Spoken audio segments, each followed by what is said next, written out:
প্রথমে একটু জানতে চাচ্ছি যে স্ট্রোক বলতে আমরা আসলে কি বুঝি? কিছু স্ট্রোক হচ্ছে ব্রেইন বা মস্তিষ্কের রোগ, যেটা আর কি রক্ত সঞ্চালন যদি বন্ধ হয়ে যায়, ব্যাহত হয়, তাতেই স্ট্রোক হয়। প্রধানত দু ধরনের স্ট্রোক। একটা হচ্ছে রক্ত জমাট বেঁধে ধমনীকে বন্ধ করে দেওয়া, যেটা যে ধমনী ব্রেইনকে রক্ত সঞ্চালন করছে। আরেকটা হচ্ছে ব্রেইনের ধমনীর ছিঁড়ে যাওয়া বা ফেটে যাওয়া, সেটাকে আমরা বলি হেমোরেজিক স্ট্রোক। আর আগেরটা হচ্ছে ইসকেমিক স্ট্রোক। তো ইসকেমিক স্ট্রোক, যেটাতে রক্ত জমাট বেঁধে ধমনীকে বন্ধ করে দেয়, সেটাই বেশিরভাগ, অলমোস্ট 80%।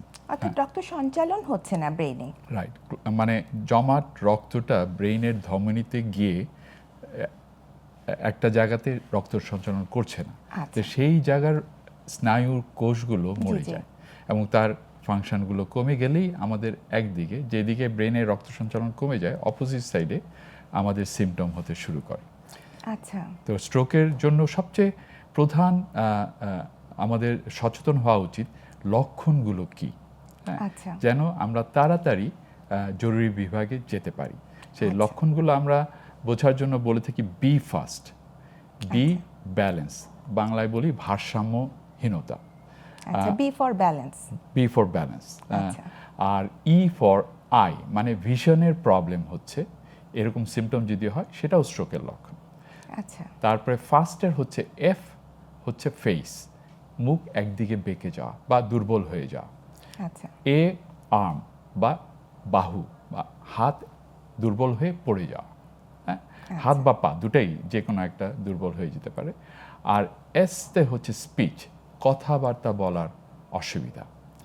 সো বি ফার্স্টের লাস্টটা হচ্ছে টি, মানে টি ফর হচ্ছে তাড়াতাড়ি জরুরি বিভাগে যাওয়া, বা আমরা বলি টাইম, সময়টা সেভ করতে হবে।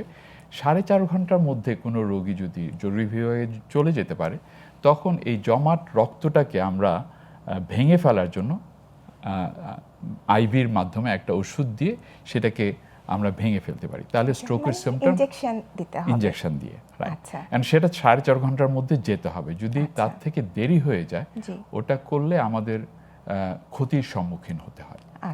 এখন সেই 4.5 ঘন্টাকে এখন আরেকটু টেস্ট করে আমরা এটা 9 ঘন্টা পর্যন্ত নিতে পারি, কিন্তু যে সমস্ত হসপিটালে সেই স্টাডিগুলো করার যদি মানে সাপোর্ট যদি না থাকে, রাইট, ইমার্জেন্সি, এখানে আমরা আর কি রেডিওলজিক্যাল টেস্টগুলোর উপরে ডিপেন্ড করি। যেমন সিটি স্ক্যান, সিটি অ্যানজিও, এগুলো দিয়ে আমরা ব্রেইনের টিস্যুটাকে চেক করে নিই এবং ব্রেইনের ধমনীগুলোকেও চেক করে নিই। যদি সেই জিনিসগুলো ফার্স্টে সিটি স্ক্যানটা করে আমরা দেখি যে রক্তক্ষরণ হলো কি না। যদি রক্তক্ষরণ না হয়, তাহলে ক্লট দিয়ে স্ট্রোকটা হয়েছে, তখন আমরা ক্লট বাস্টিং মেডিসিন দিতে পারি। কারণ ক্লট বাস্টিং মেডিসিনের প্রধান কমপ্লিকেশন হচ্ছে রক্তক্ষরণ, কারণ আমরা রক্তটাকে তরল করে ফেলি। সেই ক্ষেত্রে সেটা দেওয়ার আগে আমাদেরকে এই টেস্টটা করে তারপর ডিসিশনটা নিতে হয়।